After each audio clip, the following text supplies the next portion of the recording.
कृष्ण कृष्ण हरे हरे, हरे राम राम राम हरे हरे, हरे कृष्ण कृष्ण कृष्ण हरे हरे, हरे राम राम राम हरे हरे, हरे कृष्ण कृष्ण कृष्ण हरे हरे, हरे राम राम राम हरे हरे। हरे कृष्णा सभी को, आप सभी का स्वागत है। आज हमारा अध्याय 2 है, इसमें आप सभी का बहुत बहुत स्वागत है। माता जी लाइव हो गया, दिख रहा आपको? जी माता जी दिख रहा है। जी माता जी, हरे कृष्णा सभी को। तो आज हम दूसरा अध्याय प्रारंभ करते हैं। तो कल हमने प्रथम अध्याय में पढ़ा था कि अर्जुन ने युद्ध ना करने के 5 कारण बताए थे, है ना। 4 थे प्रथम अध्याय में, और 5वां जो कारण था असमंजस, वो उन्होंने अभी दूसरे अध्याय में बताया था। तो उन्होंने बोला था कि मुझे युद्ध करना चाहिए कि नहीं करना चाहिए, ये मुझे कुछ भी समझ में नहीं आ रहा है। तो ये उनके भ्रमित थे और वो समझ ही नहीं पा रहे थे कि इस समय उन्हें क्या करना चाहिए, युद्ध करना चाहिए कि नहीं करना चाहिए। तो ये फिर उन्होंने 5 कारण दिए थे कि दया, उनको करुणा आ गई थी अपने परिवार को देख के। दूसरा, उनको कोई आनंद नहीं आ रहा था, कह रहे थे कि मेरे को जो मेरे रिश्तेदार हैं उन्हीं से मुझे आज युद्ध करना है, तो इसमें क्या आनंद है।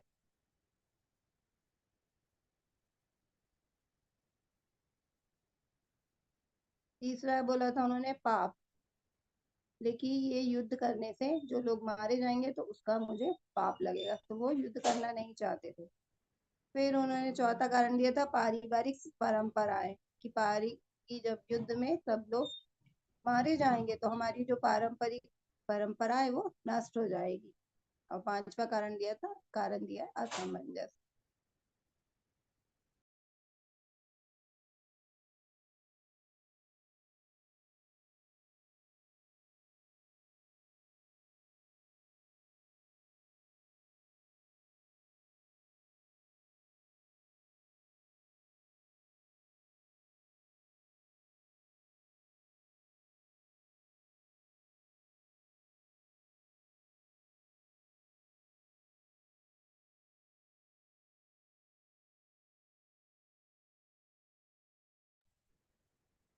हरे कृष्ण माता जी, रिकॉर्डिंग ऑन नहीं हुई माता जी? नहीं माता जी ऑन नहीं है। माता जी लाइव दिखाई दे रहा है। लाइव ऑन हुए मगर रिकॉर्डिंग नहीं हुआ माता जी। अच्छा, तो कोई बात नहीं माता जी, वो डायरेक्ट यूट्यूब में जा रहा है ना, वो रिकॉर्डिंग ही हो रही है वहां पे, उसकी लिंक ऐड हो जाएगी। ओके। जी, हरे कृष्णा। तो ये 5 कारण अर्जुन ने दिए थे युद्ध ना करने के। तो आज हम स्टार्ट करते हैं दूसरे अध्याय से। तो अभी तक हमने देखा था कि अर्जुन ने सिर्फ अपने कारण बताए थे। माता जी आवाज नहीं आ रही क्या? आ रही है माता जी। जी, तो 5 कारण बताए थे कि वो युद्ध नहीं करना चाहते, और अभी तक श्री कृष्ण भगवान ने बहुत ही शांतिपूर्वक धैर्य से उन्होंने सारे प्रश्न और जो अर्जुन के मन में जो भी दुविधाएं थी उनको उन्होंने ध्यान पूर्वक सुना। उन्होंने इस पे कुछ भी नहीं बोला प्रथम अध्याय में। अब यहाँ पे जो भी प्रश्न अर्जुन ने जो भी अपने मन के भाव रखे हैं ना, समस्याओं के रूप में, वो उनका भगवान खंडन करेंगे, एक एक का आंसर देंगे। जो 5 प्रश्न अर्जुन के ने रखे हैं उसका सबका आंसर अभी आज हम जानेंगे। तो ये हम पहला श्लोक पढ़ते हैं दूसरे अध्याय का। संजय उवाच तं तथा कृपयाभिष्टम् अश्रुपूर्णाकुलेक्षणं विषीदन्तमिदं वाक्यम् उवाच मधुसूदन। संजय ने कहा, करुणा से व्याप्त, शोक युक्त, आश्रुपूरित नेत्रों वाले अर्जुन को देखकर मधुसूदन कृष्ण ने ये शब्द कहे। अब यहाँ पे हमें जानना होगा कि अब संजय है ना, अब वो अर्जुन ने तो कह दिया कि जब अपना गांडीव रख दिया था, हमने लास्ट कल के आखिरी श्लोक में देखा था कि अब उन्होंने पूरी तरह से, मतलब रोने लगे और पूरा गांडीव रख दिया और अपने आसन पे रख के बैठ गए कि अब मैं किसी भी हाल में युद्ध नहीं कर सकता। उनको इतना ही सोचते उनको इतना दुख व्याप्त हो गया। अब यहाँ पे संजय ही मतलब धृतराष्ट्र को बता रहे हैं कि अर्जुन ने गांडीव को रख दिया। तो एक तरह से धृतराष्ट्र प्रसन्न हो रहे हैं, है ना, क्योंकि उनको ऐसा लग रहा है कि अच्छा है, अच्छी बात है कि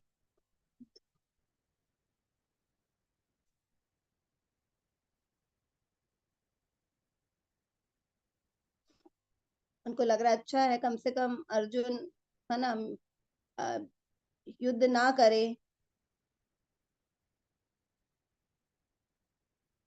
माता जी मैसेज आ रहे हैं, आवाज नहीं आ रही, क्या प्रॉब्लम है? माता जी आपकी आवाज ब्रेक हो रही है माता जी, और लो आ रही है, वेरी लो। जी माता जी मैं प्रयास करती हूँ आवाज ठीक तरीके से आए।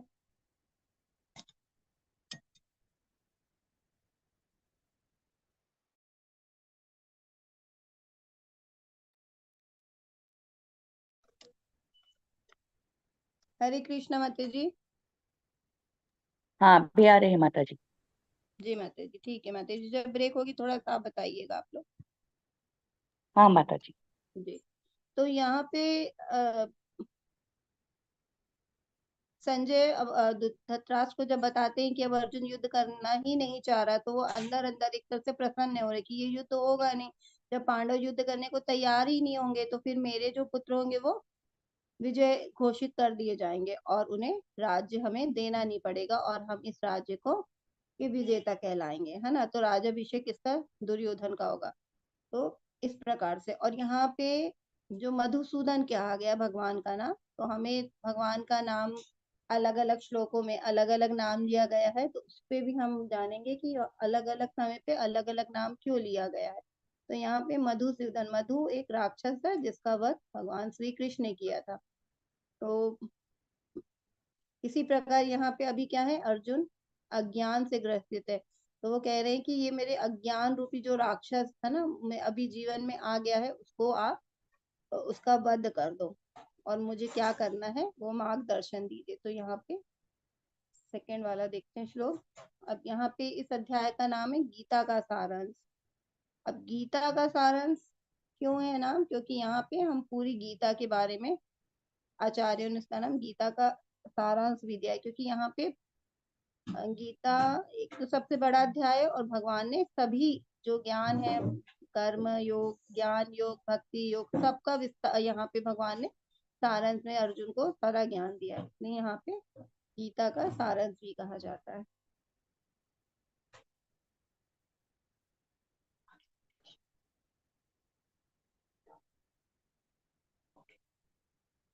श्री भगवान उवाच कुतस्वाकश्मलम् इदं विषमे समुपस्थितम् अनार्यजुष्टम स्वर्गम्य कीर्तिम करम अर्जुन। परम पिता परमेश्वर ने कहा, मेरे प्यारे अर्जुन, ये अशुद्धियां तुम पर कैसे आई? ये वे ऐसे व्यक्ति के लिए बिल्कुल नहीं है जो जीवन के मूल्यों को जानता है। वे उच्च ग्रहों की ओर नहीं बल्कि बदनामी की ओर ले जाते हैं। अब भगवान क्या कर रहे हैं, जब उन्होंने अर्जुन की पूरी बात अच्छे से सुनी तो फिर उन्हें लगा कि अर्जुन तो पंडित है, ज्ञानी है, बहुत ज्यादा ज्ञान से पंडित है, और अब वो इतना ज्ञान होके ये ऐसी कैसी बातें कर सकता है ना, कि वो इस युद्ध के लिए उन्होंने कितनी तैयारियां की थी।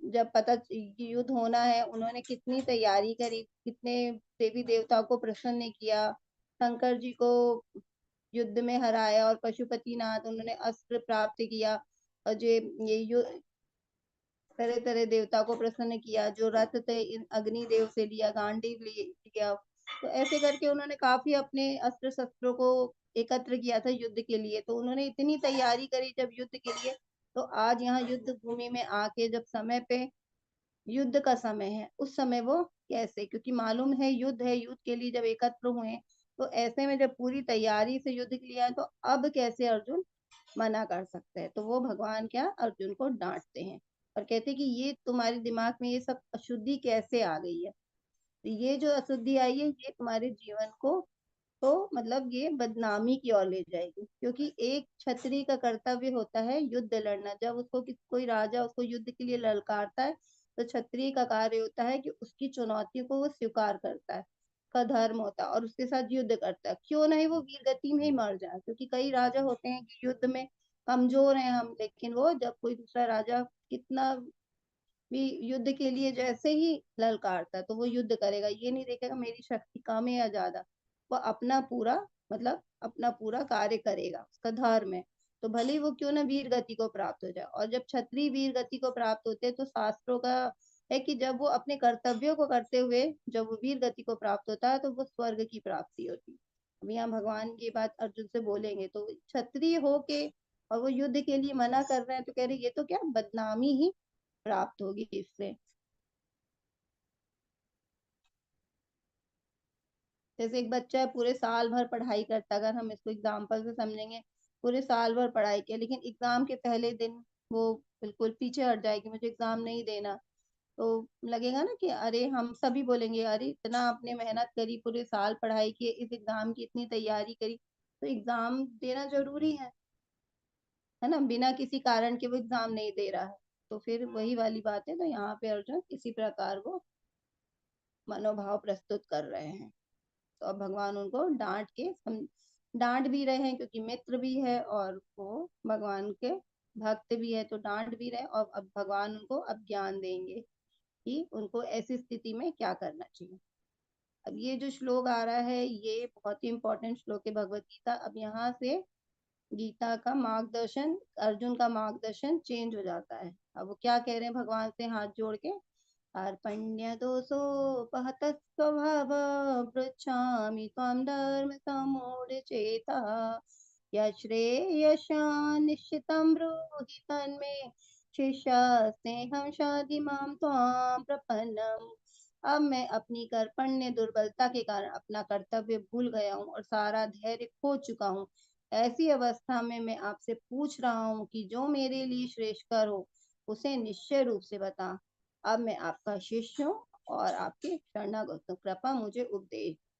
तो अब जब एकदम ही अर्जुन को समझ में ही नहीं आ रहा है तो उन्होंने क्या किया, भगवान श्री कृष्ण की को अपना गुरु बना लिया और उनके शरणागत हो गए, और भगवान से कह रहे हैं कि अब मैं समझ ही नहीं पा रहा हूँ कि मुझे ऐसी अवस्था में क्या करना चाहिए, इसलिए मैं आपको अपना गुरु बनाता हूँ और अब आप मुझे मार्गदर्शन कीजिए।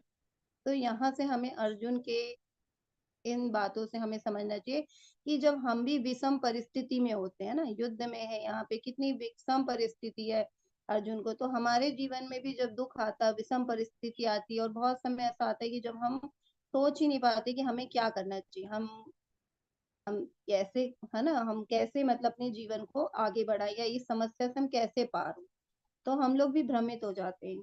तो उस समय हमें क्या करना चाहिए, तो अर्जुन हमें सीख दे रहा है, उस समय हमें गुरु के पास जाना चाहिए, हमें गुरु की शरण लेनी चाहिए।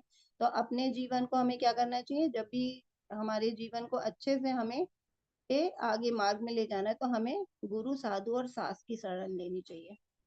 क्योंकि अगर हम गलत रास्ते पे जाते हैं, गलत हम रास्ता को चयन कर लेते हैं तो उससे हमारा पतन ही होना है, समस्या तो वहीं की वहीं रहेगी लेकिन हमारा पतन हो जाएगा।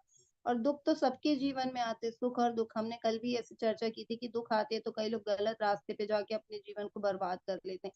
लेकिन हमें क्या करना है, उस समय भी हमें भगवान की शरण ग्रहण करनी है, गुरु की शरण ग्रहण करनी, शास्त्रों को पढ़ना है, शास्त्रों से ही कोई अगर ऐसी विषम परिस्थिति में भगवत गीता का भी अध्ययन कर ले ध्यान से, तो उसको अपने सारे प्रश्नों के उत्तर मिल जाने, किसी भी समस्या का सॉल्यूशन भगवत गीता में मिल जाएगा, है ना। बस हमें उसको समझने की जरूरत है, और नहीं समझ में आए तो हमें गुरु की शरण लेनी चाहिए, क्योंकि गुरु के माध्यम से हमें बहुत अच्छे से हर चीज समझ में आती है, और वेदों से भी हमें क्या ग्रहण करना है क्या नहीं ग्रहण करना है वो चीज समझ में आता है हमें, कि उसका सार क्या है, उसको कैसे ग्रहण करना है, कैसे अपने जीवन में लेना है। तो इसलिए हमें जब विषम परिस्थिति आए तो हमें सबसे पहले गुरु साधु और सास की शरण लेना है। अब यहाँ पे प्रभुपाद जी क्या लिख रहे हैं, ये प्राकृतिक निर्णय की भौतिक कार्यकलाप की प्रणाली ही हर एक के लिए चिंता का कारण है, पग पग पर उलझन मिलती है, अतः प्रामाणिक गुरु के पास जाना आवश्यक है, जो जीवन के उद्देश्य को पूरा करने के लिए समुचित पथ निर्देश दे सके। क्योंकि हम क्या होते हैं, हमें समझ में नहीं आ रहा कहाँ जाना है, तो हमें आगे बढ़ने के लिए हमारा रास्ता कौन निर्देशित कर सकता है, कौन बता सकता है कि कौन सा रास्ता सही है, उस समय हमारे लिए गुरु बता सकते हैं। समग्र वैदिक ग्रंथ हमें यह उपदेश देते हैं कि जीवन की अनचाही उलझनों से मुक्त होने के लिए प्रामाणिक गुरु के पास जाना चाहिए। ये उलझने उस दावाग्नि के समान है जो किसी के द्वारा लगाए बिना भी भभक उठती है। उसी प्रकार विश्व की स्थिति ऐसी ही है कि बिना चाहे जीवन की उलझनें स्वतः ही उत्पन्न हो जाती है। कोई नहीं चाहता कि आग लगे, किंतु फिर भी वह लगती है और हम अत्यधिक व्याकुल हो उठते हैं। अतः मनुष्य को भौतिक उलझनों में न रहकर गुरु के पास जाना चाहिए। यही इस श्लोक का तात्पर्य है। तो मैं यहाँ प्रभुपाद जी ये बोल रहे हैं कि कोई व्यक्ति नहीं चाहता ना कि हमारे जीवन में समस्याएं आए, दुख आए, लेकिन सबके जीवन में सुख दुख तो चलता रहता, समस्याएं तो अपने आप आती है ना। जैसे जंगल होते हैं, उसमें कोई आग नहीं लगाता, लेकिन फिर भी आग लग जाती है। तो इसी प्रकार जो समस्याएं वो भी बिन बुलाए हमारे पास आ जाती है। तो उस समय हमें गुरु की शरण में जाना चाहिए, वही हमें सही तरीके से समस्याओं से निकलने का रास्ता दे सकते हैं। अब देखिए यहाँ पे दिखा रहा है कि कठिन समय सबके जीवन में आता है। तो आप किसके पास जाते हैं? तो यहाँ पे यही बताया जा रहा है कि हमें किसके पास जाना चाहिए ऐसी समय में। तो अर्जुन ने क्या किया, तो हमें अर्जुन से सीख लेनी चाहिए कि जो अर्जुन ने किया हमें भी वही करना चाहिए। अब हमें गुरु साधु क्योंकि गुरु भी भगवान का ही प्रतिनिधित्व करते हैं। अब अर्जुन तो भगवान के प्रत्यक्ष खड़े, तो उन्होंने भगवान को ही गुरु बना लिया। अब हमारे सामने क्या है, जो शास्त्र है वो भी भगवान की वाणी है, तो वो भी शास्त्र भगवान की वाणी के रूप में, भगवान साक्षात शास्त्रों में है। तो हम शास्त्र भी पढ़ सकते हैं और गुरु भी भगवान का ही प्रतिनिधित्व करते हैं, तो हम गुरु की भी शरण ले सकते हैं। अब हम जानेंगे कि भगवान कौन है। अब हमने यहाँ पे पढ़ा ना भगवान उवाचा, तो ये भगवान की डेफिनेशन यहाँ दी है पाराशर मुनि ने, जो व्यास देव जी के पिता है। वो विष्णु पुराण में बताते हैं, ऐश्वर्य समग्रस्य वीर्यस्य यशस्या ज्ञान वैराग्य योष चैव सन्नम भग इति कना। ईश्वर के लक्षण। अब भगवान कृष्ण को ही हम क्यों भगवान बोल रहे हैं, या यहाँ पे हमने भगवान वाचा बोला है जबकि कृष्ण ने बोला है ना, तो हम यहाँ कृष्ण वाचा भी बोल सकते हैं, लेकिन यहाँ पे क्या बोला जाता है, भगवान वाचा। तो भगवान सब वेदों में कहा गया है, जितने भी वेद है पुराने समय, श्री कृष्ण भगवान को ही श्री कृष्ण को ही भगवान माना है। अब क्यों माना है, इसकी डेफिनेशन हमें विष्णु पुराण से मिल जाएगी। यहाँ पे संदर्भ लिखा हुआ है, अगर जिसको वहां से भी ढूंढना है तो वहां से भी देख सकते हैं। तो क्यों कहा है, क्योंकि भगवान में 6 लक्षण बताए जो कि सबसे अधिक है। भगवान कृष्ण क्या सबसे अधिक सुंदर है, सबसे अधिक ज्ञान है भगवान में, सबसे अधिक प्रसिद्धि है, सबसे ज्यादा धन है, सबसे ज्यादा भगवान के अंदर शक्ति है, और सबसे ज्यादा उनमें त्याग है ना। हर कोई अब हम संसार में देखते हैं तो कोई हमें बहुत सुंदर व्यक्ति मिल सकता है, कोई बहुत ज्ञानी हो सकता है, कोई बहुत प्रसिद्धि हो सकती है, किसी के पास बहुत अधिक धन हो सकता है ना। हम देखते हैं भौतिक जगत में किसी के पास बहुत शक्ति हो सकती है, बहुत त्याग। लेकिन अगर हम ऑल ओवर देखेंगे तो कोई एक व्यक्ति में सारे गुण नहीं मिलेंगे कि सारे में हो। किसी में चलो 2 है, 3 है, 4 है, लेकिन मान लो सुंदर भी है, ज्ञान भी है, प्रसिद्धि भी है, लेकिन वो त्यागी नहीं मिलेगा, शक्तिशाली नहीं मिलेगा, है ना। जो धनी होते हैं तो वो हो सकता है कि उनमें प्रसिद्धि हो उनमें, लेकिन उनमें फिर ज्ञान नहीं होगा, या ज्ञान हो चलो इसलिए, लेकिन सुंदरता नहीं होगी। तो ऐसे ये कॉम्बिनेशन जो 6 है ये बहुत ही रेयर ही, मतलब भौतिक संसार में तो नहीं मिलेगा। अगर हम देवी देवताओं में देखते हैं तो देवी देवताओं में भी देखिए, अगर हम उनमें भी ढूंढते हैं तो उनमें भी ब्रह्मा जी के पास भी ज्ञान है ना, लेकिन उनके पास भी ये 6 गुण नहीं है उनके पास, वो तो बैरागी हैं। तो और शंकर जी हैं, वो भी बैरागी, तो उनके पास भी धन नहीं है। तो अगर हम देखेंगे तो सिर्फ कृष्ण भगवान ही ऐसे हैं जिनके पास ये 6 चीजें हैं। सबसे ज्यादा सुंदर भी है भगवान कि सर्व, कृष्ण का मतलब ही होता है सर्व आकर्षक, सबको मोहित करने वाले, सबको आकर्षित करने वाले, है ना। मदन मोहन बोला जाता है भगवान को, है ना। कामदेव होते हैं जो सबको मोहित करते हैं, कामदेव की सुंदरता सबको, लेकिन ये हजारों करोड़ों काम दो देव को भी मोहित कर लेते हैं भगवान, उनको भी कामदेव भी इनको देख के मोहित हो जाते हैं। तो भगवान इतने सुंदर है, तो इतने सुंदरता में कोई इनसे आगे नहीं है। फिर ज्ञान है ना, भगवत गीता जैसे है, भगवत गीता 5,000 साल हो गए तो भी हमारे लिए आज भी जितना ज्ञान भगवत गीता में उतना कहीं नहीं है। आज भी हम पढ़ रहे हैं। अभी इतनी कोई पुस्तक है और कोई बुक अगर हम बोलेंगे कि जो इतनी ज्यादा प्रसिद्ध है और इतनी ज्यादा लोग पढ़ते हैं, तो वो कहीं नहीं मिलेगी। भगवत गीता ही है जो हमारी पूरी जीवन की समस्याओं भी मिलेगी, इसमें उसका सॉल्यूशन मिलेगा। और भगवत गीता आज तक पढ़ी जा रही है, जो कि भगवान 5,000 साल पहले आए थे तब से अभी भी चल रही है। अब फिर क्या प्रसिद्धि, अब भगवान की इतनी प्रसिद्धि है ना कि भगवान चोरी करते हैं फिर भी गोपियां उनसे प्रसन्न होती है। नहीं तो कोई होगा चोर होगा, उसको भी क्या होगा, उससे भी खुश होगा चुराने से, लेकिन वो इतने प्रसिद्ध है कि उनकी लीलाएं इतनी प्रसिद्ध है कि सब लोग उससे मोहित होते हैं उनको देखने के लिए, है ना, और उनकी लीलाएं सुनने में खुश रहते हैं। फिर धन, धन इतना ज्यादा भगवान के पास कि हजारों करोड़ों लक्ष्मियां भी उनके पैर दबाती है।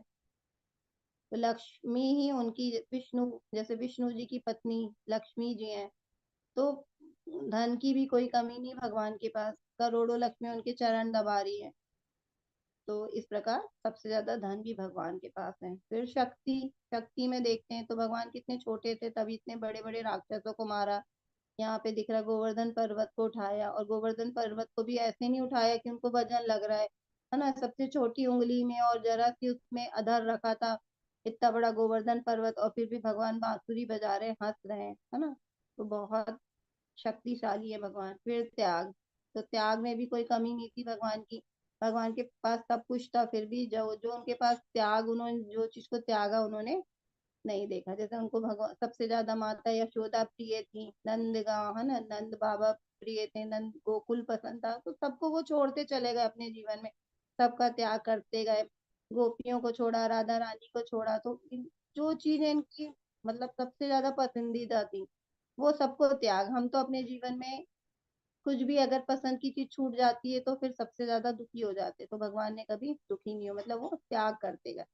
तो उन्होंने इस प्रकार हमें त्याग का भी मंत्र दिया कि भगवान में त्याग भी बहुत ज्यादा मात्रा में। तो इसलिए हम कह सकते हैं ये 6 चीजों को हम देख के बता सकते हैं कि सिर्फ कृष्ण भगवान ही है जिनके अंदर 6 लक्षण है। इसलिए यहाँ पे सभी जो वेद पुराण है ये सब भगवान कृष्ण को ही भगवान बोलते हैं, भगवान बताते हैं। इसलिए तो आज हमने भगवान जाना कि भगवान श्री कृष्ण को ही भगवान क्यों बोलते हैं।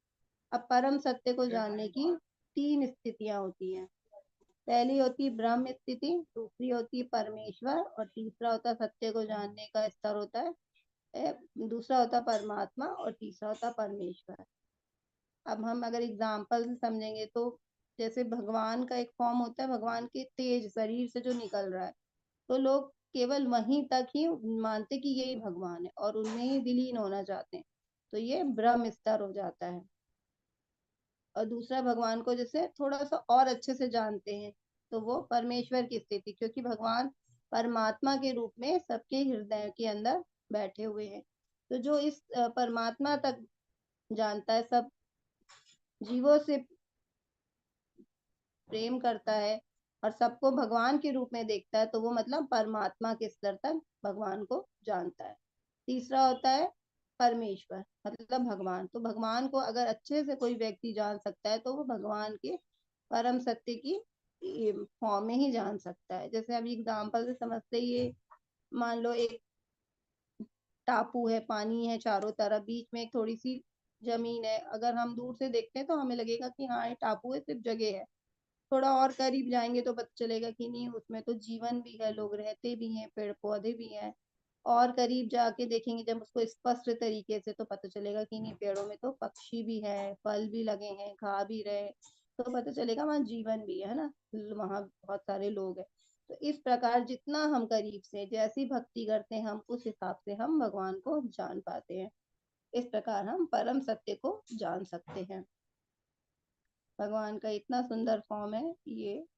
जितना हम भगवान को की भक्ति करेंगे, जो शुद्ध भक्त लोग हैं वो भगवान के फॉर्म को अच्छे से जान पाते हैं कि भगवान का बहुत सुंदर रूप है, और भगवान की लीलाएं, गुण, रूप, नाम बहुत सुंदर है। इस प्रकार से शुद्ध भक्ति इस स्थिति में पहुंच पाते हैं।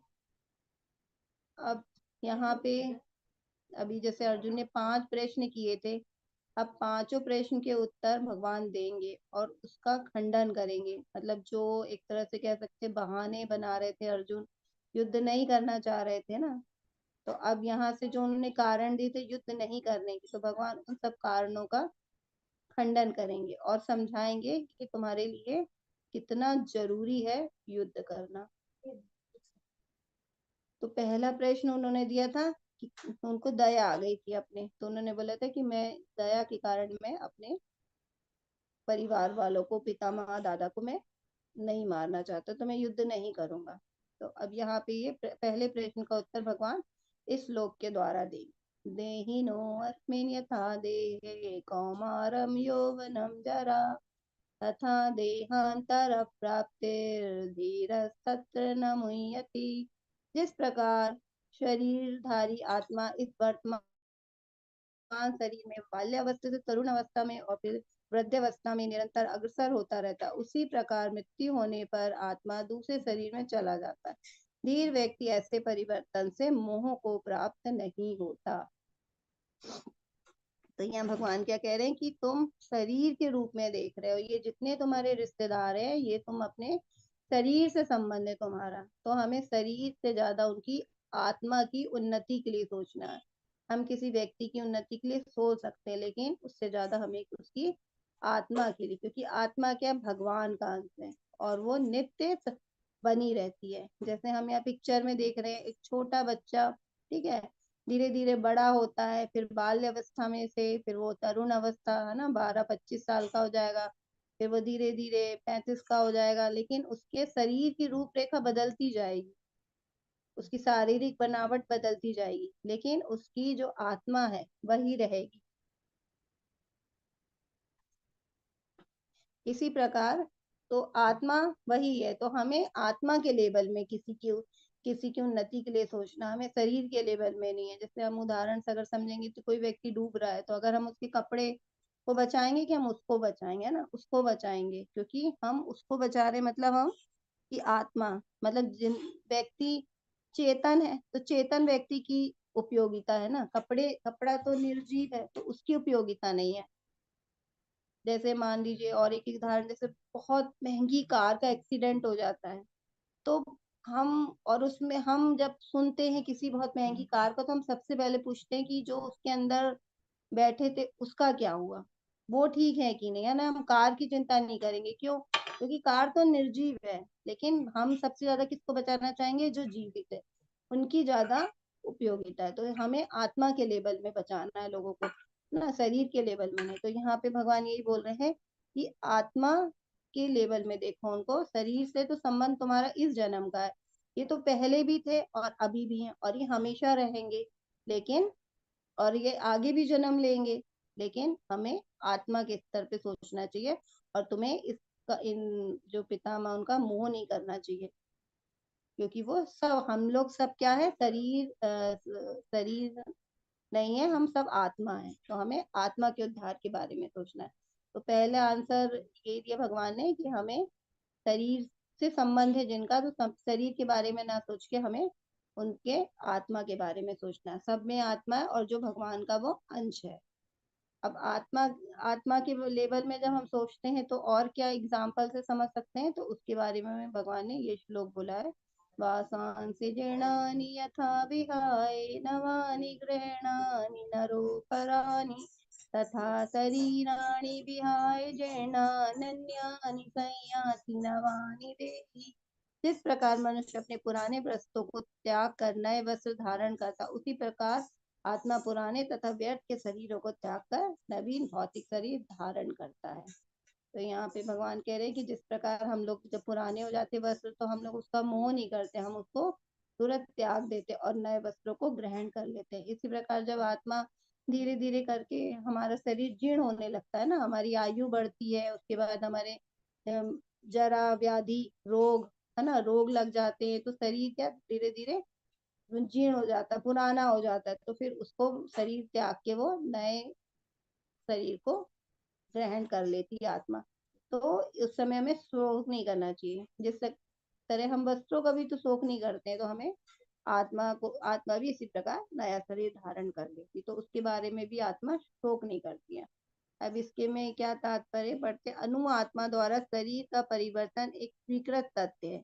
आधुनिक वैज्ञानिक जन तक जो आत्मा के अस्तित्व पर विश्वास नहीं करते, पर साथ ही हृदय से शक्ति साधन की व्याख्या भी नहीं कर पाते, उन परिवर्तन को स्वीकार करने को बाध्य, जो बाल्यकाल से कौमारावस्था, फिर तरुणावस्था, तब वृद्धावस्था में होते रहते। वृद्धावस्था से यही परिवर्तन दूसरे शरीर में स्थानांतरित हो जाता है। तो वही है, एक शरीर जैसे पहले बाल अवस्था में, फिर तरुण अवस्था में आया, फिर वो वृद्ध अवस्था में आया, तो उसके बाद क्या होगा, वो आत्मा उस शरीर को त्याग देगी और वो नया शरीर धारण कर लेगी। जैसे अभी होता है ना, स्कूलों में रीयूनियन होता है, तो वहां भी जब मिलते हैं तो पुराने फ्रेंड को कई बार हम पहचान ही नहीं पाते हैं, उसमें इतना चेंज आ जाता है। लेकिन फिर जब वो बताता है अपनी डिटेल्स, है ना, कि मैं वो, तो हमें पूरी एक ही बात याद आ जाती है। तो याद क्यों आती है, क्योंकि हम आत्मा हमारे अंदर वही है। ठीक है, शरीर चेंज हुआ जिससे हम नहीं पहचान, लेकिन फिर हम उसकी एक एक बात बताते कि हाँ, अच्छे से हम जानते हैं। तो इस प्रकार, क्योंकि आत्मा वही है हमारी, तो इस प्रकार हम एक दूसरे को पहचानते हैं। अपनी चम्मच लेके आ। नैनं छिन्दन्ति शस्त्राणि नैनं दहति पावकाः न चैनं क्लेदयन्त्यापो न शोषयति मारुताः। ये आत्मा ना तो कभी किसी शस्त्र द्वारा खंड खंड किया जाता है, ना अग्नि द्वारा जलाया जा सकता, ना जल द्वारा भिगोया या वायु द्वारा सुखाया जा सकता। अब भगवान यहाँ पे जब आत्मा की बात बता रहे, तो अब आत्मा के लक्षण बता रहे कि आत्मा का लक्षण कैसा है। तो बता रहे ये आत्मा ना तो कभी किसी शस्त्र के द्वारा इसको खंड खंड नहीं किया जा सकता, ना तो ये मरती है, ना इसको जलाया जा सकता है, ना अग्नि से, और ना ही जल में भिगोया जा सकता, और वायु से सुखाया नहीं जा सकता। मतलब ये जो आत्मा है ये सिर्फ हमेशा कभी मरती नहीं है, क्योंकि हमें लगता है कि हम मर गए, तो आत्मा भी क्या हुआ किसी को नहीं पता, लेकिन वो आत्मा क्या होती है, वो दोबारा किस दूसरे शरीर में चली जाती है, और फिर वो नए सिरे से, क्योंकि भौतिक संसार है, नए सिरे से फिर उसका फिर से वो नए शरीर में जाती है। तो फिर वही बचपन, फिर वही तरुण अवस्था, फिर वही बुढ़ापा, इस तरह से। तो आत्मा ऐसे शरीर बदलती रहती है, लेकिन वो कभी किसी के द्वारा मारी नहीं जा सकती, ना कोई जलाए। शरीर जैसे जलता है तो वो आत्मा जलती नहीं है। शरीर जैसे ही हमारा मृत होता है, आत्मा उस समय जैसे पहले आत्मा निकल जाती है, तब वो शरीर मृत हो जाता है। तो किसी अग्नि के द्वारा इसको जलाया भी नहीं जा सकता, जल द्वारा भिगोया नहीं जा सकता, और वायु के द्वारा सुखाया भी नहीं जा सकता। तो ये वायु के लक्षण, ये हमारे आत्मा के लक्षण है। अब सब क्या करते हैं, शरीर के लेवल पे ही कार्य करते हैं ना, शरीर को साफ रखना, शरीर को खिलाना पिलाना भी हम देखते हैं, सब शरीर के ही कार्य कर रहे हैं, आत्मा के लिए कोई कार्य नहीं कर रहा है। इसलिए आज का जो भौतिक में है, जो समय है, इस समय सब ज्यादा क्या, सब तनाव, निराशा, डिप्रेशन, चिंता ना, ये सबसे ग्रसित है। जबकि वो अपने शरीर, क्योंकि वो अपने शरीर के लेवल में कार्य कर रहे हैं ना, अपनी आत्मा के लिए नहीं कर रहे। और आत्मा क्या है, आत्मा का कार्य क्या है, वो भगवान का अंश है। तो वो तभी प्रसन्न रहती है जब हम भक्ति करते या भगवान को याद करते।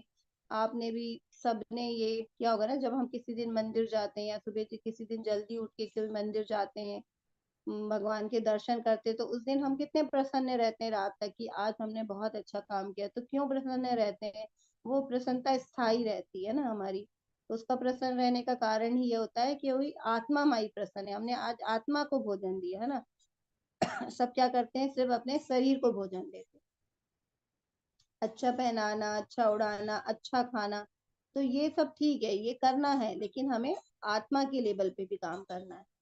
क्योंकि ये सब करके भी हम प्रसन्न नहीं है, आज हम दुखी में है। लेकिन जब हम किसी दिन भजन कीर्तन मंदिर जाते हैं, किसी भक्तों की संगति करते हैं, तो उस दिन हम बहुत प्रसन्न रहते हैं, क्योंकि हमारी आत्मा हमें बहुत प्रसन्न होते हैं, और आत्मा हमारे पूरे शरीर को स्वस्थ भी रख रही है, खुश है, वो प्रसन्न है, तो पूरे शरीर भी हमारा प्रसन्न है। इसलिए हमें दोनों के लेवल पे काम करना, शरीर के लेवल पे भी काम करना, और हमें आत्मा के लेवल पे भी काम करना।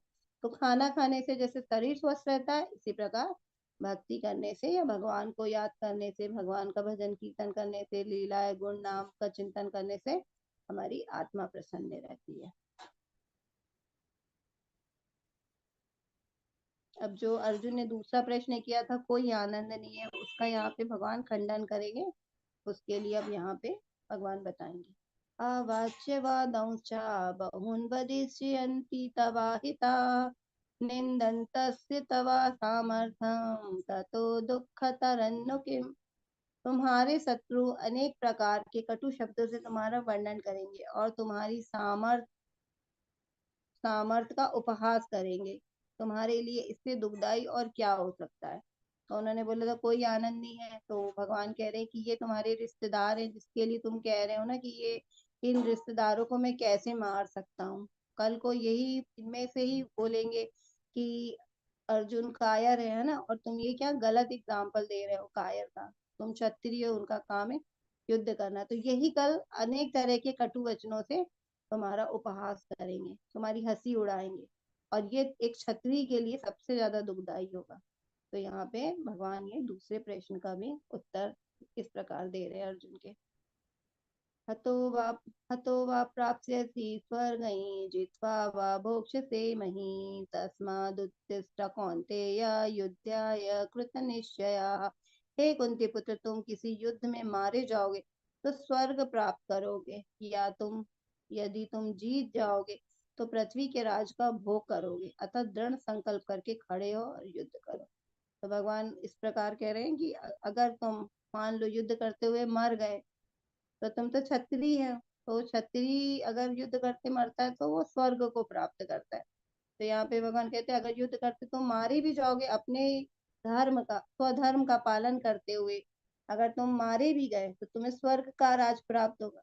और अगर नहीं मरते हो तो मतलब जीत जाओगे तो तुम्हें इस पृथ्वी का साम्राज्य मिलेगा।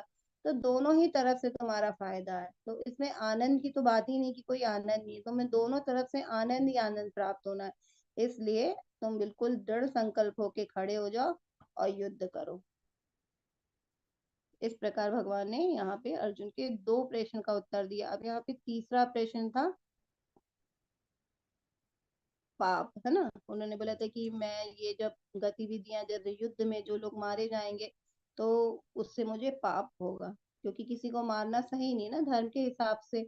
ये पाप अकर्म कह विकर्म कहलाता है, लेकिन क्षत्रिय के लिए नहीं ये चीज, क्योंकि सब अपने अपने गुण धर्म के हिसाब से सबके स्वधर्म अलग अलग है।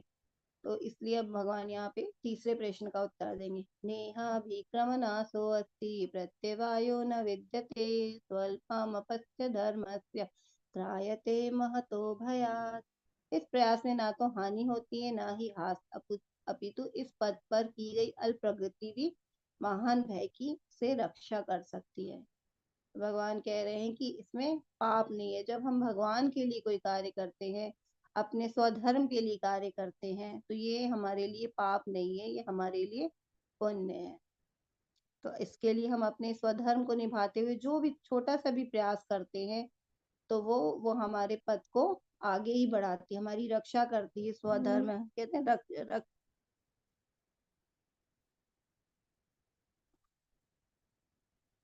जिस प्रकार यहाँ पे दिख रहे हैं हनुमान जी ने लंका में आग लगाई थी। तो ये तो पाप कहलाना था, लेकिन वो उन्होंने भगवान की प्रसन्नता के लिए आग लगाई थी। राम जी, क्योंकि वो उनका प्रेम था भगवान के लिए, और वो जब सीता मैया को देखते हैं ऐसी स्थिति में तो बहुत दुखी हो जाते हैं। तो अपने भगवान के प्रेम के कारण उन्होंने वहां पे आग लगाई थी। तो ये काम उनका भक्ति बन गया, ये काम उनकी सेवा बन गया हनुमान जी का। ये पाप नहीं बना। नहीं तो वहां भी आग लगा के इतने लोगों को जो नुकसान हुआ तो उससे तो हनुमान जी को पाप लगना चाहिए, लेकिन वो भगवान के प्रति किया गया कार्य था तो वो भक्ति बन गया। तो इसलिए यहाँ पे भगवान कह रहे हैं कि जब तुम अपने धर्म का पालन करते हुए कार्य करोगे तो इसमें कोई भी पाप नहीं है, बल्कि ये तुम्हारी रक्षा करने वाला बन जाए। अब चौथा दिया था अर्जुन ने कारण पारिवारिक परंपराएं, है ना। तो इसमें भगवान कह रहे हैं कि तुम रोल मॉडल बनो। तुम अपने परिवार के अगर तुम गलत एग्जाम्पल फिट करते हो कि तुमने युद्ध के मैदान से युद्ध के सामने आके भी तुमने युद्ध नहीं किया और रणभूमि से चले गए, तो तुम हमेशा आने वाली पीढ़ी के लिए वो तुम्हें ही फॉलो करेगी, है ना। क्योंकि हमेशा बच्चे क्या होते हैं अपने पूर्वजों को ही फॉलो करते, तो वो भी कहेंगे कि सभी युद्ध छोड़ के जाएंगे, और ये भी कहेंगे कि हमारे तो ये रिश्तेदार युद्ध छोड़ के चले गए अर्जुन के बारे में। तो इस प्रकार ये सभी गलत रास्ते पे जाएंगे। तो इस प्रकार तुम क्षत्रिय हो, क्षत्रिय का काम है युद्ध करना, तो तुम उनके रोल मॉडल बनो। तो इसमें कोई भी पारिवारिक गतिविधि या परंपराएं नष्ट नहीं होगी, बल्कि तुम उनके लिए एक एग्जाम्पल सेट करो कि हम ऐसी परिस्थिति में भी तुमने युद्ध किया। अधर्म के लिए, अधर्म के नाश के लिए तुमने अपने परिवार वालों से ही युद्ध किया। व्यावसायिकात्मिका बुद्धि एकेहा कुरु नंदना बहुशाखा हयन्तश्च बुद्धयो स व्यवसायिनाम। जो इस मार्ग पर चलते हैं वे प्रायोजन में दृढ़ रहते हैं और उनका लक्ष्य भी एक होता है। हे कुरु नंदन, जो दृढ़ प्रतिज्ञ नहीं है उनकी बुद्धि अनेक शाखाओं में विभक्त रहती है। अब पांचवा प्रश्न था असमंजस, उन्हें समझ में नहीं आ रहा था कि मैं युद्ध करूं या नहीं करूं। तो उसका भगवान यहाँ आंसर दे रहे हैं कि अपने मार्ग में चलो, उस मार्ग में दृढ़ संकल्प के साथ चलते रहो, जो लक्ष्य अपना उसको साध के कार्य करो। तो ही क्योंकि उसी में हमें यश की प्राप्ति होगी। जब हम अपने कर्तव्य को छोड़ देते हैं तो ये कहीं से भी हमारे लिए फायदेमंद नहीं होता। हमें अपने कर्तव्य को करते हुए ही भगवान के बताए हुए रास्ते पे चलना चाहिए। अब यहाँ पे जैसे दिख रहा है अर्जुन, ये दुर्योधन, जब द्रोणाचार्य जी एक समय छोटे थे, अर्जुन उनको शिक्षा दे रहे थे, तब उन्होंने एक बार एक पेड़ पे सबसे पूछा, सारे शिष्यों से अपने, कि क्या दिख रहा है सारे शिष्यों से। तो किसी ने बोला पेड़ दिख रहा है, पेड़ पे बहुत सारे पक्षी हैं, फल लगे हैं, है ना, सबने अलग अलग बताया। लेकिन जब अर्जुन से पूछा तो उन्होंने बोले मुझे वो पक्षी की आंख दिख रही है।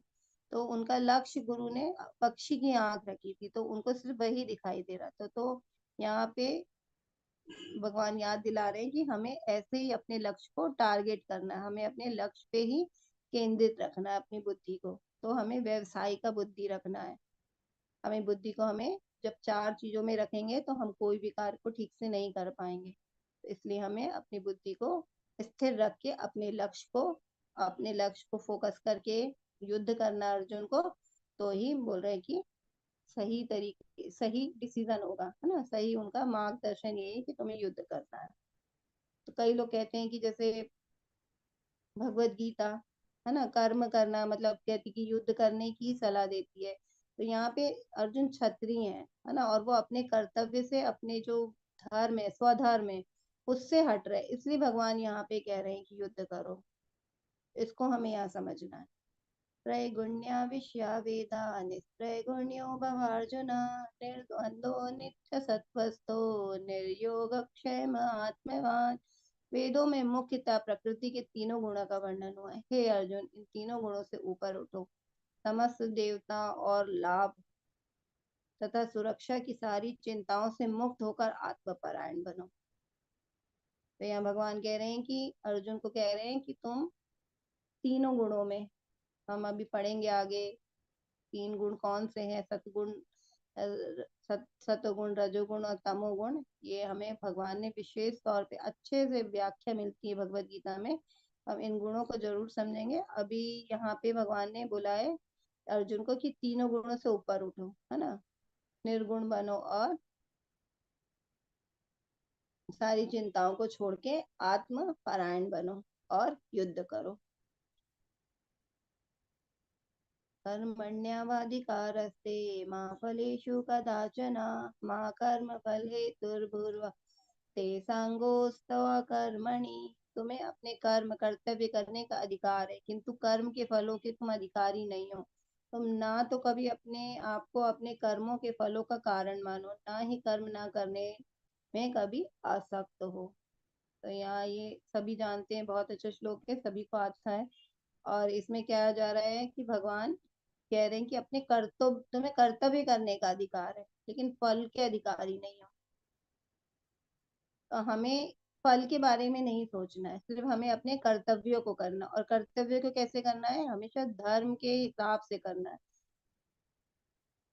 तो ये कैसे पता चलेगा? जब हम गुरु के मार्गदर्शन में रहेंगे, शास्त्र को पढ़ेंगे, धर्म से चलेंगे अपना मार्ग, तभी हमें पता है कि हमें किस रास्ते पे जाना है। क्योंकि हर व्यक्ति के सामने हमेशा दो रास्ते होते हैं, एक धर्म का और एक अधर्म का, लेकिन हमेशा हमें धर्म के रास्ते को ही चुनना चाहिए। क्योंकि अधर्म के रास्ते को भी चुन सकते हैं, लेकिन उससे हमारा पतन होगा हमेशा। तो इसलिए हमें धर्म के रास्ते को चुनते हुए ही अपने कर्तव्य को करना चाहिए। यहाँ पे यही भगवान कह रहे हैं कि तुम फल के बारे में नहीं सोचो कि क्या होगा, है ना, कि युद्ध होगा, मैं जीतूंगा हारूंगा, बस तुम्हारे सामने युद्ध भूमि है और तुम युद्ध करने के लिए आए हो, तो तुम अपने कर्तव्यों का पालन करो। क्योंकि तुम यहाँ पे सिर्फ कर्तव्य करने के अधिकारी हो, फल के अधिकारी नहीं हो। और तुम ये भी नहीं सोचो कि फलों के कारण मैं कर्तव्य ही ना करूं, अब मुझे लगे कि ये इसका तो फल मुझे मिलेगा ही नहीं, तो वो सोचो मैं कर्म ही क्यों करूं, है ना। क्योंकि फल के कारण ही हम कर्म करते हैं। कोई भी काम करने का हमारा वो होता है ना, प्राप्त, कि हमें क्या प्राप्त होगा। तो हम पहले ये सोचते, फल के बारे में सोचते कि हमें क्या प्राप्त होगा, तभी हम कर्म करने के लिए उत्साहित होते हैं। तो हमें यहाँ पे कर्म करना, हमें ये नहीं सोचना है कि क्या फल है। तो कर्मों के, इसलिए भगवान कह रहे हैं कि कर्मों के फलों ये तुम अधिकारी भी नहीं हो, और तुम्हें ये भी नहीं सोचना है कि अगर इसका फल नहीं मिल रहा है तो ये मुझे कर्म ही नहीं करना है।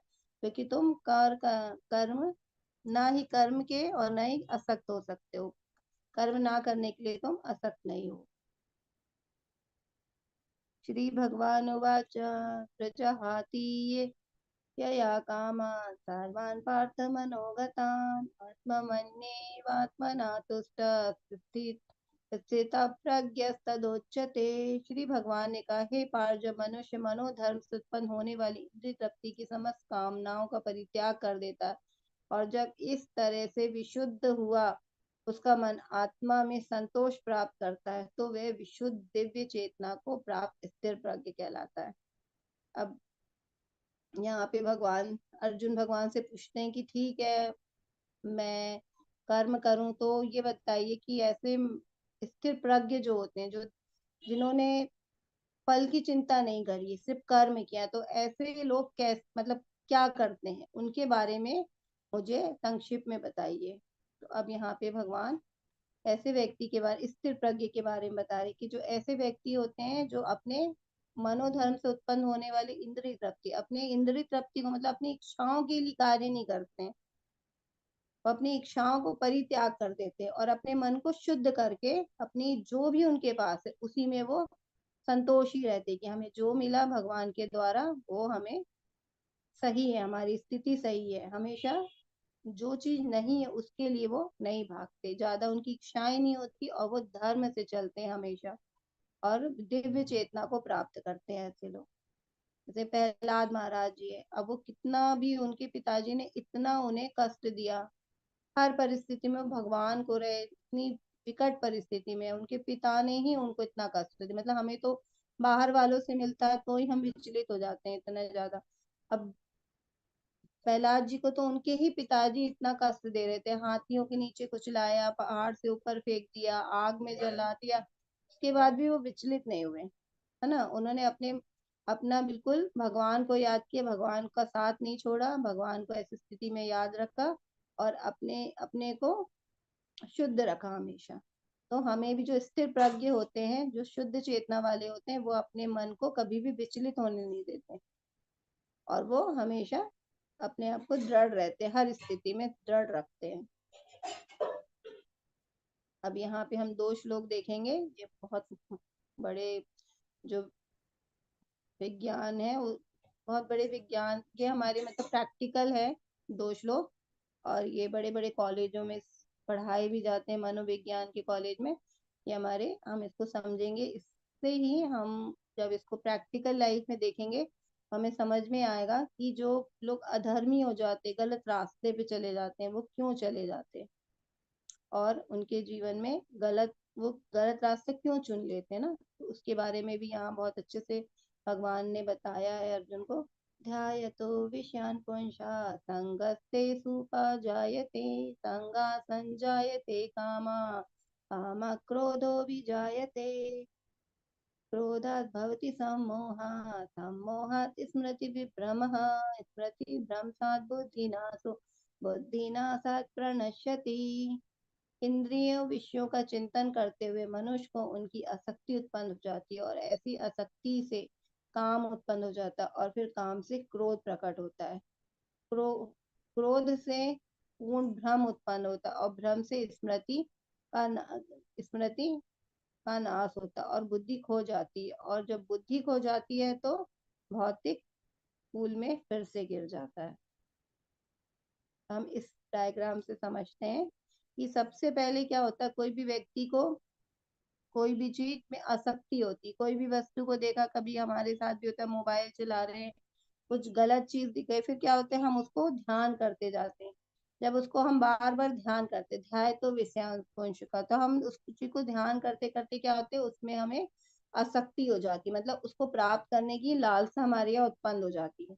फिर जब वो चीज अगर हमें प्राप्त हो गई तो हमें क्या होता है, थोड़े दिन में उस चीज से हमें प्राप्त हो जाती है, तो हमें उससे और ज्यादा चीज की लालसा हो जाती है, क्योंकि इच्छाएं तो हमारी नष्ट होती नहीं है। एक इच्छा पूरी होती तो दूसरी इच्छा खड़ी हो जाती, दूसरी इच्छा पूरी होती तो तीसरी इच्छा खड़ी हो जाती। तो ऐसे ही जब हमारी वो जो इच्छा है, या हमारी जिसमें जो हमारी आसक्ति लग गई जिस चीज को प्राप्त करने की, वो पूरी हो जाती तो नई इच्छा खड़ी हो जाती। और अगर नहीं होती वो, तो हमारे अंदर क्या होता, क्रोध उत्पन्न होता है। फिर क्रोध हमें जब नहीं मिलता, क्रोध में हम रहते, तो हम के हमें हमारी बुद्धि क्या हो जाती, सम्मोहित हो जाती, मतलब वही चीज चाहिए, इसके अलावा हमें कुछ भी दिख नहीं रहा। और जब बुद्धि हमारी सम्मोहित हो गई, तो हमारी क्या, स्मरण शक्ति नष्ट हो जाती, मतलब हमें सोच क्या करना है क्या नहीं करना, सोचने समझने की हमारी बुद्धि नष्ट हो जाती है। और इसी प्रकार हमारी जब बुद्धि नष्ट हो जाती है, बुद्धि पहले तो स्मरण शक्ति हमारी जो सोच है उस पे वो खत्म हुई, फिर हमारी बुद्धि नाश हुई, तो फिर हम क्या होते हैं, गलत मार्ग पे चले जाते हैं। और जब हमने गलत मार्ग पे गए तो इससे हमारा पतन हो जाता है। इसको अगर एग्जाम्पल से समझेंगे, जैसे कोई गाड़ी का लेते हैं कि कोई व्यक्ति ने बहुत महंगी गाड़ी देखी है। अब देखना बुराई नहीं है, कि देख लिया ठीक है, लेकिन उसका चिंतन करते हैं, हम बार बार उसके बारे में सोचते हैं, हमें चाहिए चाहिए, है ना, उससे आसक्ति हो गई है कि अब बार बार चिंतन कर रहे हैं, उसके बारे में सोच रहे हैं, तो उससे हमें लगाव हो गया, एक इच्छा पैदा हो गई हमारे अंदर कि वो चीज हमारे पास होनी चाहिए। और जब हम उसको मिल गई तो हम एक कार को फिर एक से संतुष्ट नहीं हुआ, फिर हमें उससे भी अच्छी चाहिए, फिर अच्छे, है ना, मोबाइल के लिए भी हम देखते हैं, कितना भी अच्छा मोबाइल ले ले, थोड़े दिन बाद हमारा मन भर जाता है, फिर नया चाहिए। तो इस प्रकार हम देख सकते हैं एग्जाम्पल से। फिर जब हमें मिल गया तो ठीक है, अच्छा चाहिए, और नहीं मिला तो क्या होता है, क्रोध आता है। ठीक है ना, क्रोध से धीरे धीरे हमें बस, फिर धीरे धीरे हम उसी के बारे में सोचते सोचते, जब क्रोध से हमारी बुद्धि का नाश हो जाता है तो पतन हो जाता है। अब पतन कैसे होता है, कई बच्चे हम देखते हैं ना, जो मांगते हैं चाहिए, और फिर माता पिता ने वो काम उनका पूरा नहीं किया, तो कई बार अभी इतनी न्यूज आती है, पढ़ते हैं हम, कि वो अपने माँ बाप को ही मारते हैं ना। कोई दोस्तों में होता है, कोई दोस्तों से, दो दोस्तों में कोई चीज है उनको चाहिए, नहीं मिली तो वो अपने दोस्त को मार देते हैं। तो अब मार दिया तो क्या है, अब यहाँ तो पतन हो गई, यहाँ पे जेल में डाले जाएंगे, और ये भगवान के द्वारा भी बहुत दंडित किए जाएंगे, क्योंकि उन्होंने धर्म के विरुद्ध कार्य किया है, तो इससे उन्हें बहुत दंड मिलेगा। तो इस प्रकार ये जो दो श्लोक हैं, इससे ही पूरे जीवन में हम अधर्म में चले जाते हैं, तो इससे हमें समझना चाहिए। तो इसको सबसे पहले, मतलब जड़ क्या है चीज की, ध्याय तो, है ना, जब हम किसी चीज का बहुत ज्यादा चिंतन करते हैं, तो इसलिए हमें अपनी जो भी परिस्थिति है उससे हमें संतुष्ट रहना चाहिए, और भगवान का उसमें भजन करना चाहिए। ये भगवान ने अर्जुन को समझाया। अब यहाँ पे हमारा आज दूसरा अध्याय पूर्ण हो गया है, लेकिन अब हम छोटा सा रिकैप करते हैं कि हमने आज क्या पढ़ा। तो हमने पहले देखे थे, पहले अध्याय में अर्जुन के 5 प्रश्न थे। अब आज दूसरे अध्याय में भगवान ने उन पांचों प्रश्न का उत्तर दिया है। जैसे पहला प्रश्न था दया, तो उन्होंने दिया कि हम शरीर नहीं, हम आत्मा है, तो हमें शरीर के बारे से ज्यादा हमें आत्मा के बारे में सोचना है।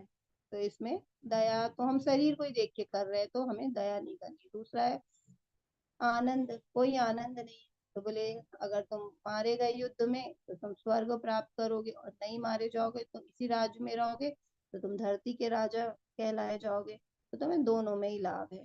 तीसरा उन्होंने प्रश्न रखा था पाप, तो पाप का उन्होंने, भगवान ने क्या उत्तर दिया कि जो भक्ति में की गई होती है, जो है ना गतिविधियां, उससे कोई पाप नहीं लगता। अगर भगवान ने कोई चीज, भगवान यहाँ भगवान बार बार कह रहे ना अर्जुन युद्ध करो युद्ध करो, तो भगवान के द्वारा कोई भी चीज बोली जाती तो वो भक्ति होती है, तो उसको उस गतिविधियों को करने में कभी भी पाप नहीं लगता है।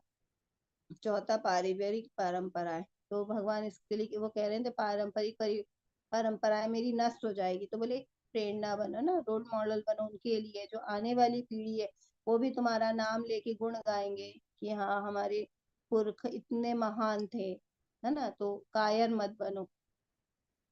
और पांचवा उन्होंने रखा था असमंजस, कि उन्हें समझ में नहीं आ रहा था, तो उसमें भगवान ने क्या बोला, दृढ़ निश्चय के साथ आप कार्य करो, युद्ध करो। इस प्रकार भगवान ने यहाँ पे दूसरे अध्याय में अर्जुन के सारे प्रश्नों के उत्तर दिए। हरे कृष्णा। अब यहाँ पे प्रभुपाद जी ने इस अध्याय के लिए क्या बोला है, तो हम उनके कुछ शब्द पढ़ लेते हैं। मनुष्य कृष्ण भावनामृत या दिव्य जीवन को एक क्षण में प्राप्त कर सकता है, और हो सकता है कि उसे लाखों जन्मों के बाद भी ना प्राप्त हो। यह तो सत्य समझने और स्वीकार करने की बात है।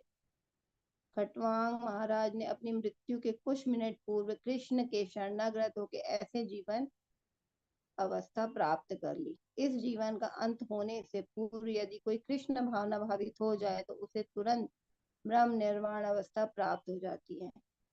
भगवत धाम और भगवत भक्ति के बीच कोई अंतर नहीं है, क्योंकि दोनों चरम पद है। अतः भगवान की दिव्य प्रेमा भक्ति में व्यस्त रहने का अर्थ है भगवत धाम को प्राप्त करना। भौतिक जगत में इंद्रिय तृप्ति एक विषय कार्य है, और आध्यात्मिक जगत में कृष्ण भावनामृत विषय। इसी जीवन में ही कृष्ण भावनामृत की प्राप्ति तत्काल ब्रह्म प्राप्ति जैसी है, और जो कृष्ण भावना में स्थित होते हैं वे निश्चित रूप से पहले ही भगवत धाम में प्रवेश कर चुके होते हैं। भगवत गीता के प्रतिपाद्य कर्म योग, ज्ञान योग और भक्ति योग। इस द्वितीय अध्याय में कर्म योग तथा ज्ञान योग की स्पष्ट व्याख्या हुई एवं भक्ति योग की भी झांकी दे दी है। तो यहाँ पे भगवान ने अर्जुन को कर्म योग का भी ज्ञान दिया कि कर्म करो। फिर ज्ञान है, मतलब तुम सोचो कि तुम्हारे जीवन में क्या जरूरी है ना। तुम्हें आत्मा के बारे में सोचना है कि तुम्हें उनके शरीर के बारे में सोचना है, तो उन्होंने ज्ञान भी दिया, ज्ञान योग भी दिया, और भक्ति भी। तो भक्ति के भी बारे में बोला भगवान ने कि अगर तुम अपने जीवन में भक्ति करते हो, अपने धर्म को जो स्वीकार करता है वही भक्ति करना होता है। तो भक्ति योग में भक्ति योग का भी ज्ञान दिया। इस प्रकार यहाँ पे तीनों योग का ज्ञान दिया, इसलिए और यहाँ पे इसीलिए इसको गीता का सारांश भी बोलते हैं, क्योंकि यहाँ पे जो मेन टॉपिक है भगवत गीता के वो यहाँ पे सब कवर हो गए हैं अभी। लेकिन भगवान ने यहाँ पे थोड़ा थोड़ा सा बताया। अब हम इसके बारे में डिटेल में पढ़ेंगे तीसरे अध्याय से। तीसरे अध्याय में कर्मयोग की बहुत भगवान ने पूरी बहुत अच्छे से व्याख्या की है। तो हरे कृष्णा आप सभी का। और आपको आज के अध्याय से कुछ प्रश्न हो तो आप पूछ सकते हैं।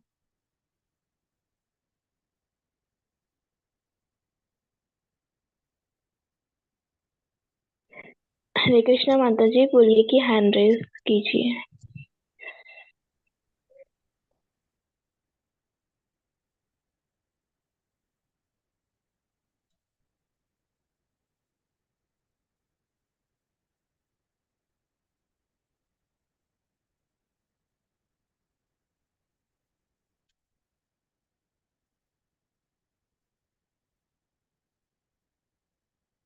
हरे कृष्णा। किसी को कोई प्रश्न है? हरे कृष्णा माता जी, हैंड रेज भी नहीं है और चैट में भी कोई प्रश्न नहीं है। ठीक है माता जी, सबको समझ में आ गया आज का अध्याय। वैसे तो बहुत अच्छा अध्याय है और बहुत सरल शब्दों में यहाँ प्रभुपाद जी ने हम लोग को समझाया है। तो धन्यवाद सभी का आज की क्लास में बने रहने के लिए। और इसी तरह आप हमारे साथ 18 दिन बने रहिए। अभी भगवान बहुत सुंदर सुंदर ज्ञान देने वाले हैं अर्जुन को, जिससे अर्जुन का सारा ही भ्रम दूर हो जाएगा। अभी तो हम दूसरे अध्याय पे ही पहुंचे हैं। आप सबका बहुत बहुत धन्यवाद। माता जी आपका भी धन्यवाद। माता जी, हरे कृष्णा माता जी, एक हैंड रेज आया है। जी माता जी ले लीजिए। हरे कृष्णा पवन प्रभु जी, अनम्यूट कीजिए। हरे कृष्ण माता जी। जी प्रभु जी पूछिए। हरे कृष्णा।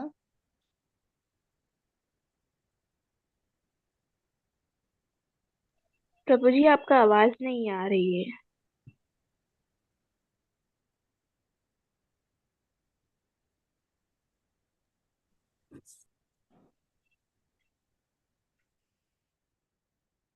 आवाज नहीं आ रही प्रभु जी, आप चैट में लिख दीजिए प्रश्न।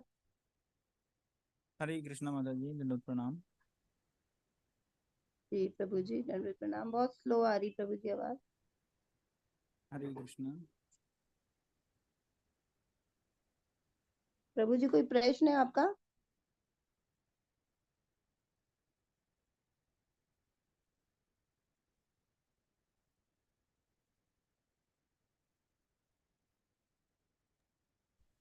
हरे कृष्ण माता जी, आवाज नहीं आ रही है। हरे कृष्ण। प्रभु जी चैट में डाल दीजिए प्रश्न, बिल्कुल सुनाई नहीं दे रही आपकी आवाज।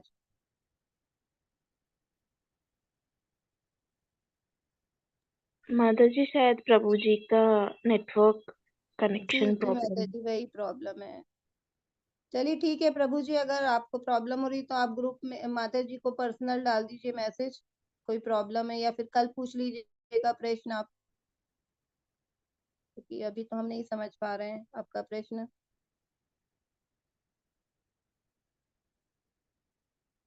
पूछिए प्रभु जी। हरे कृष्णा। शिव प्रभु जी कह रहे हैं, शिवचरण प्रभु जी क्वेश्चन एक पूछिए प्रभु जी।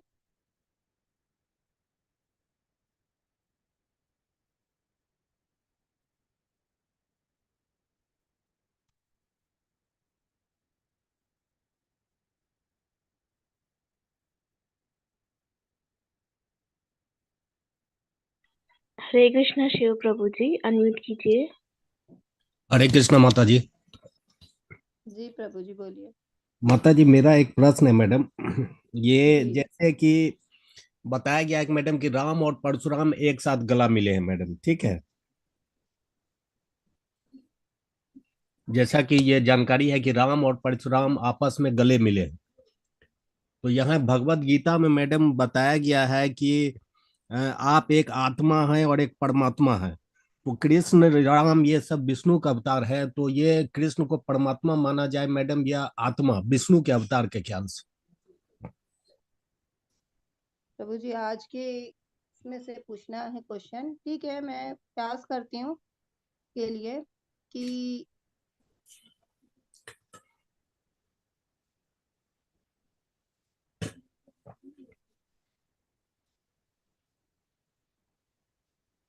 एक मिनट प्रभु जी रिपीट करिए क्वेश्चन। मैडम माता जी ये प्रश्न ये है, जैसे भगवत गीता में श्री कृष्ण ने बताया है कि प्राणी जो है एक आत्मा है और भगवान जो है वो परमात्मा है। हर एक प्राणी एक आत्मा है, ठीक है।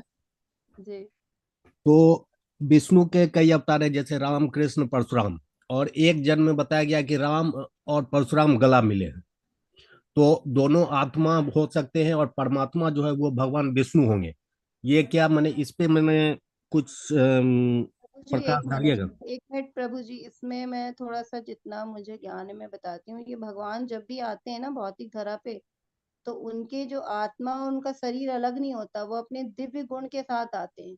तो उनको हम जन्म लेना नहीं बोलते, इसलिए क्योंकि जीवात्मा का जन्म होता है, भगवान का जन्म नहीं होता है, चाहे विष्णु जी के कोई भी अवतार। और कृष्ण भगवान विष्णु जी के अवतार नहीं है ना, ये हमने बचपन से सुना है। लेकिन जो कृष्ण भगवान है वो अवतार ही है, क्योंकि भगवान जो विष्णु भगवान को जब कृष्ण भगवान को संसार की रचना करनी थी, तो उन्होंने 3 विष्णु को अपने से मतलब चेंज हुए थे, अपने है ना, अपना विस्तार किया था विष्णु फॉर्म में।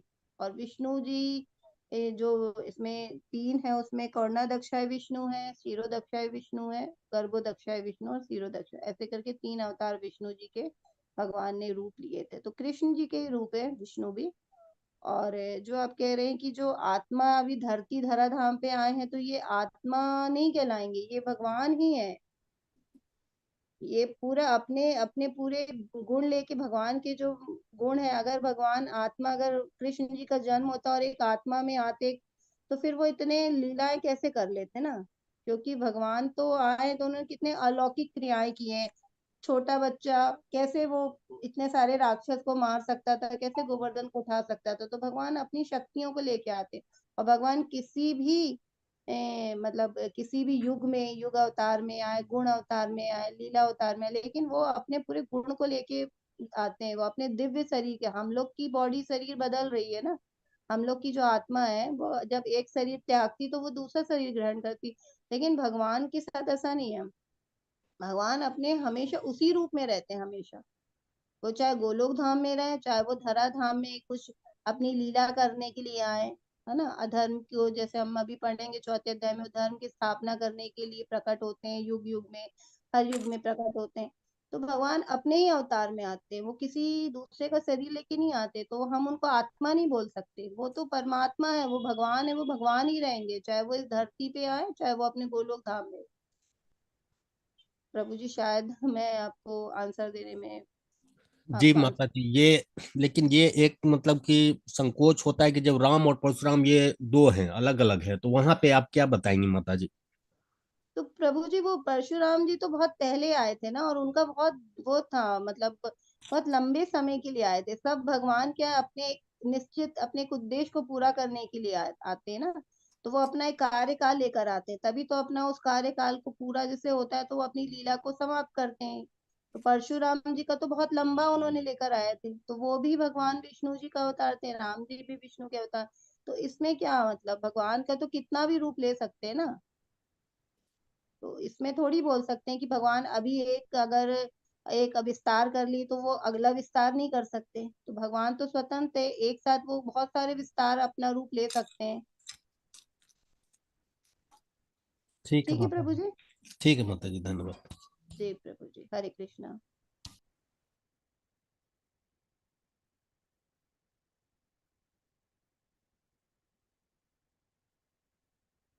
हरे कृष्ण माता जी, अभी कोई प्रश्न नहीं है चैट में भी, अब क्लास जी एंड करते हैं। ठीक है माता जी। एक और के मतलब एक प्रभु जी है, माता जी है, उन्होंने एक क्वेश्चन किया है कि जब आत्मा अमर है तो क्या उसे कष्ट होता है। नहीं प्रभु जी, आत्मा को कष्ट नहीं होता है, कष्ट हमेशा शरीर को होता है। लेकिन जब हमारी आत्मा हमारे शरीर में रहती है और अगर शरीर गलत काम करता है तो फिर उसको भोगना आत्मा को ही पड़ता है, क्योंकि शरीर तो वो इसी जन्म में त्याग देता है। लेकिन जब आत्मा जब भगवान के घर जाती है तो उसे एक शरीर दिया जाता है, कारण शरीर बोलते हैं उसको, एक यातना शरीर दिया जाता है। तो फिर जब उसको यातनाएं जो इन्होंने शरीर ने गलत कार्य किया है, क्योंकि इसमें आत्मा भी इन्वॉल्व थी उस समय, है ना, जब शरीर ने कार्य किया तो उसमें आत्मा भी इन्वॉल्व थी उस शरीर में। तो फिर उसका जो लेखा जोखा जब होता है पाप, तो वो आत्मा को ही भोगना पड़ता है। इसलिए हमें बहुत सोच समझ के कर्म करने चाहिए, और हमें धर्म के हिसाब से कर्म करने चाहिए। अभी भगवान कर्म योग में बताएंगे तो हमें किस हिसाब से कर्म करने हैं, उसको समझना चाहिए।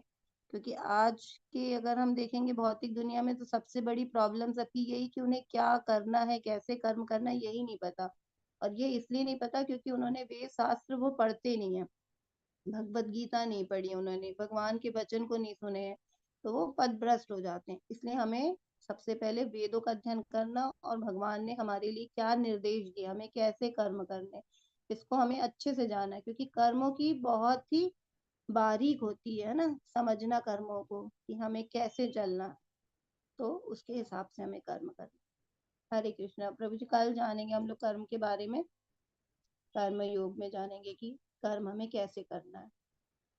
हरे कृष्णा। ठीक है माता जी, और कोई है प्रश्न? नहीं माता जी, कोई नहीं प्रश्न।